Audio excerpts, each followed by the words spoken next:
Hello বন্ধুরা, চলে আসলাম একটা নতুন ভিডিও নিয়ে। তোমাদের কোন পুতুলটা বেশি ভালো লাগছে সেটা আমাকে কমেন্ট করে বলো, ঠিক আছে? আরে এত ব্যস্ত কেন?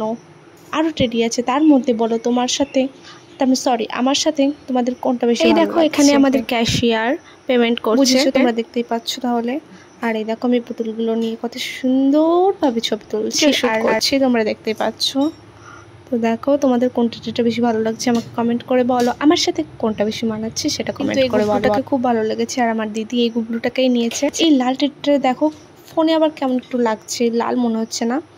আর এই দেখো, এই পুতুলটাকে না খুব সুন্দর লাগছিল। এরকম একটা টেডি, একটা না, এরকম যদি 5-10টা টেডি আমার খাটের চারিপাশে সাজানো থাকতো, আহা কি শান্তি কি শান্তি। এই দেখো, এই পুচকুটাকেও না, আমি যাবো কোনো দোকানে আর গিয়ে দুষ্টুমি করব না, এটা তো হতেই পারে না। দেখো, জিরাফের চোখে চশমাটা পরানো ছেড়ে নিয়ে নিলাম চশমাটা, আর আমি নিজে পরে দেখছিলাম কেমন লাগে। ওই রেড কালারের যে টেডিটা দেখলে না, আচ্ছা লক্ষ্য সুন্দর লাগছিল। এই টেডিগুলো যেন কতটা লম্বা ছিল ফোনে তো বোঝাই যাচ্ছে না। এই টেডিগুলো আমার থেকে অনেক লম্বা, 1 হাত উঁচুর লম্বা। তো এই দেখো, আমাদের টেডি নিয়ে এখন হয়ে গেল, পছন্দ হয়ে গেল। আর এখন আমরা টেডি নিয়ে নিচ্ছি। আর এখন আমরা কোন টেডিটা নিয়েছি সেটা তো তোমাদের ভিডিওর প্রথমেই দেখিয়ে দিয়েছি। তো চলো, টাটা, বাই বাই।